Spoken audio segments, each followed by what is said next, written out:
그래서 언론고시를 대부분 학생들이 어떻게 준비를 하냐면 이제 스터디를 많이 하잖아요.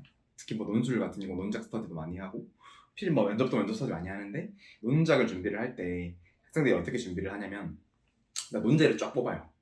나올 만한 예상 논제를 쫙 뽑고 그다음 답안을 한 3, 4개 정도로 준비를 쫙 해서 그거를 달달달 외워서 이제 그 논제가 만약에 시험에 나오면 그대로 쓰고 나오는 그런 식으로 준비를 대부분 하시거든요. 그렇게 하면 현실적으로 조금 불합격 확률이 높아져요.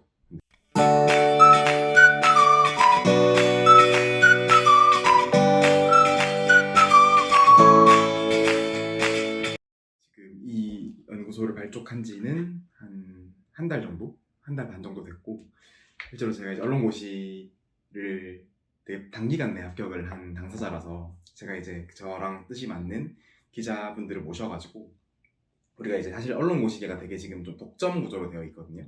제대로 된 어떤 그 교육 플랫폼이 없다는 생각이 들어가지고 기자들끼리 팀을 이루어서 합심을 해서 연구소를 발족을 했고 그래서 한 달 반 정도 지금 하고 있고 교육생들도 처음엔 되게 반응이 없었어요. 근데 점점 저희가 막 광고 홍보를 블로그도 하고 막 유튜브도 하고 이렇게 하니까 이제는 제법 모여서 한 15명 정도 교육생도 있고 점점 이제 조금 더 폭발적으로 성장을 한번 지켜볼 생각입니다. 그래서 일단 원래 언론고시 관련된 내용들을 제가 좀 간단하게나마 개괄적으로 설명을 드리는데 시간이 조금 촉박하니까 약간 오늘은 질문 중심으로 진행을 하도록 할게요. 그리고 제 언론고시에 대한 본질과 핵심에 관련된 내용은 저희 유튜브 채널이 있거든요. 그래서 제가 유튜브 채널을 이 상담이 끝나고 나면 보내드리면은 그걸 한번 참고해 주시면 될 것 같아요. 그러니까 실제로 제가 다른 그 연구원님들이랑 채용을 하고 난 다음에 그 OT 때 촬영한 영상이 있어요. 언론고시의 본질과 핵심이 뭐냐. 그래서 그 언론고시 관련된 어떤 또 기자 관련된 어떤 정보들이 꽤 있어요. 그래서 또 앞으로도 계속 그 유튜브 채널에 제가 이런 식으로 다 올릴 생각이어서 유튜브 채널을 한번 그냥 뭐 제가 구독까지는 바라지 않을게요. 구독할게요. 한번 보시기만 하면 될 것 같아요. 보시면 아마 도움이 되실 거다. 공짜니까 어차피. 예. 이렇게 하시면 되고 언론고시의 본질과 핵심이 뭐냐면 근본 역량이거든요. 그러니까 제가 뭐 그럼 지금까지 쭉 아나운서를 준비를 해오신 건가요? 아니면 같이 병행해서 준비를 해오신 건가요? 병행해서. 근데 그럼 준비하신 지는 얼마 정도 되신 거예요? 그 원서를 처음에 넣은 네네네네. 거는 그 8월에 있었던 KBS였고 그럼 얼마 안 되셨네요. 네. 그래서 언론고시를 대부분 학생들이 어떻게 준비를 하냐면 이제 스터디를 많이 하잖아요. 특히 뭐 논술 같은 경우 논작 스터디도 많이 하고 필 뭐 면접도 면접 스터디 많이 하는데 논작을 준비를 할 때 학생들이 어떻게 준비를 하냐면 논제를 쫙 뽑아요.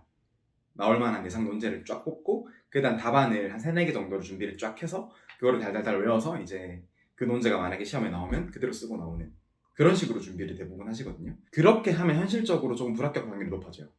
왜냐면은 이렇게 생각을 해보셔야 돼요. 그러니까 출제자와 채점자 입장에 한번 보면 어쨌든 글을 평가하는 거잖아요. 그러면 글에서의 가장 중요한 건 뭐냐면 항상 모든 건 프레임 싸움이라고 해서 어떤 나만의 시야와 안목과 정체성과 아이덴티티가 딱 느껴져야 돼요. 그래서 그러려면 그만큼 공부를 많이 해야 되고 실력이 있어야 되겠죠.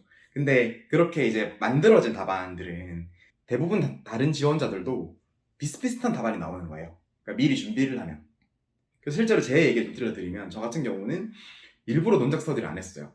실제로 제가 3개월 만에 합격을 했는데 그 비결이 스터디를 안 하고 저 혼자 준비했는데 어떻게 했냐면 저는 일부러 글도 안 썼어요. 그럼 뭐를 했냐? 공부를 했어요. 그냥 해당 주제에 대한 많은 지식과 정보를 막 채웠어요. 뭐 논제에 대해서 글을 쓰는 게 아니라 전 지식과 정보를 막 채웠어요. 제 머릿속에. 채우고 시험장 가서 내가 구성을 딱 해서 그 영감을 얻어서 1필2지로 촥 쓰고 나오겠다는 게 제 목표였어요. 물론 저처럼 하라는 말은 아닙니다. 저처럼 저는 약간 극단적인 케이스고 제가 말씀드리고 싶은 건 뭐냐면 근데 그렇게 하다 보니까 제 글이 좀 참신했던 거예요. 실제로. 그러니까 왜냐면은 그렇게 쫙 준비를 해서 달달달 외운 걸 쓰고 나오면 그 글들이 너무 천편일률적으로 비슷한 거예요. 그러다 보니까 조금 확 튀는 느낌이 없는 거지. 근데 그분들은 뭐 수백 명 또 수천 명의 지원자가 있고 그러면 수천 장을 봐야 되잖아요. 근데 그러면 비슷비슷한 글들은 대부분 다 그냥 불합격으로 간다고 보시면 돼요. 그래서 본인만의 아이덴티티랑 정체성을 형성을 해야 되는데 그러려면 근본 역량이 필요해요. 그러니까 아는 게 많아야 된다는 거지. 그러니까 예를 들어서 이런 거죠. 일례로 이런 거예요. 뭐 지금 요소수 사태라는 게 있어요. 지금 요소수 대란이다. 공급 물류 대란이다. 근데 지금 언론에서 어떻게 분석을 하냐면 이렇게 분석을 하죠. 뭐 요소수 같은 경우는 지금 대한민국이 중국에 97%나 의존을 하고 있대요. 그래서 이게 대한민국이 어떤 공급망이 자급자족이 안 되고 이렇게 해외에 너무 일방적으로 의존을 해서 이런 문제가 터졌다라는 식으로 분석을 하는데 이건 이제 기존의 분석이죠. 대부분 그렇게 준비를 한단 말이죠. 그렇게만 쓰면은 B 플러스. 제가 볼 A로 가려면 어떻게 가야 되냐면은 본인만의 시야와 안목과 관점이 좀 들어가야 돼요.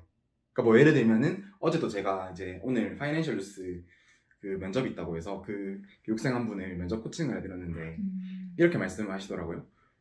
본인은 이걸 데이비드 리카도의 비교 이론과 연결을 시키겠다. 너무 좋은 거죠. 너무 좋다고. 그런 식으로 연결을 시키시죠. 그러니까 본인만의 어떤 관점이 들어가야 돼요. 왜냐면은 데이비드 리카도의 그게 뭐냐면 비교 이론이 뭐냐면 국제무역과 국제분업의 시초입니다. 거의. 그게 이제 비교 이론이 뭐냐면 그러니까 쉽게 얘기하면 이런 거예요.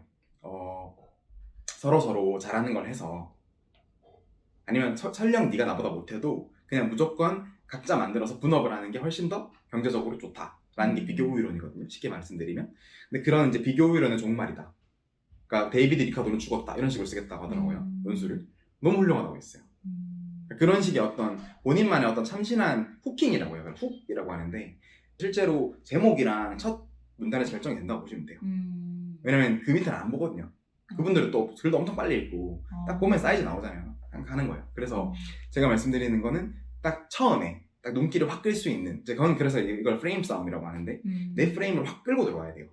한번 읽어볼까? 이렇게 돼야 되는 거죠. 네. 저 같은 경우는 그러니까 제 글이 막 두서가 없었을 수도 있는데 참신했던 거예요. 그러니까 이런 거죠. 정돈되어 있고 잘 정리되어 있지만 재미가 없는 글 vs 조금 약간 두서 없고 정돈되어 보이진 않지만 뭔가 재밌고 참신한 글이면 100% 이 글이 이긴다는 거예요. 왜냐면 대부분 이렇게 쓰니까.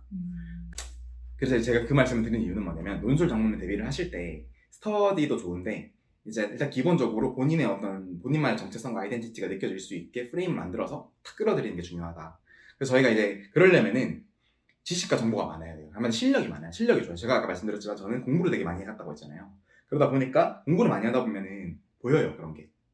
이게 막 그분 같은 경우도 실제로 데이비드 리카도를 공부를 하신 거잖아요. 저 같은 경우 만약에 제가 그 요소수 사태에 대한 해결책을 써라 라고 나왔을 때 저는 이거는 미중 패권의 경랑의 파고 속에서 오는 어떤 대한민국의 고래 싸움을 새우 등 터지는 격이다. 그래서 이제는 전략적 모호성을 버려야 할 때 라고 저는 논제를 쓰겠다고 했어요. 그러니까 그런 거죠. 그러니까 요소수 사태가 대체 미중 패권이랑 뭔 관련이 있지? 엄청난 관련이 있는 거예요. 네. 왜냐면은 중국이 석탄이 부족해서 전력난이 일어나서 그 석탄을 만들면서 요소가 나온대요. 그 요소가 부족해서 대한민국이 수출을 못하고 있다. 그래서 대한민국이 지금 요소수 대란이 일어났고 그래서 물류 공급 대란이 일어나고 있다. 라고 언론은 그렇게 보고 있거든요. 근데 실제로는 그게 아닌 게 실제로는 지금 중국이 그 석탄 전력난을 겪은 게 9월이에요. 그 2달 전의 일이에요. 그러다 보니까 중국은 전체주의 국가라서 이걸 해결하자 하면 일사불란하게 딱 해결이 되는 거예요. 이미 해결이 됐대요. 그게 전력난이. 그래가지고 전력난이 해결이 됐고 지금 석탄 비축량도 되게 많다고 하는 거예요. 그러면은 중국은 석탄이 남아도는데 대한민국의 요소를 수출을 못하는 게 아니죠. 안 하는 거죠. 그럼 왜 안 할까요? 실제로 왜 안 하는지가 이제 딱 연결이 되는 건데 G20 정상회담이 있었어요. 로마에서. 근데 거기에 조 바이든 대통령 옆에 문재인 대통령이 앉았어요. 근데 그 회의가 뭐였냐면 미국이 이제는 중국을 세계 공장으로 만들지 말고 중국을 빼고 국제 공급망을 다시 재편하자라는 회의였어요. 그러니까 중국이 일종의 괘씸죄에 걸린 거지. 너희가 감히 거기에 참석을 해서 대한민국이 중국 없이 살 수 있어? 몽리를 부리는 거죠. 갑질을 하는 거예요. 그러니까 일종의 사드 보복처럼 갑질을 하고 있는 거죠. 근데 저는 그래서 이런 사태가 단순히 뭐 어떤 석탄이 부족해서가 아니라 그냥 미중 패권의 경랑의 파고 속에서 일어나는 대한민국의 피해라고 보는 거죠. 그러니까 이런 어떤 시야와 안목이 필요한 거예요. 관점이.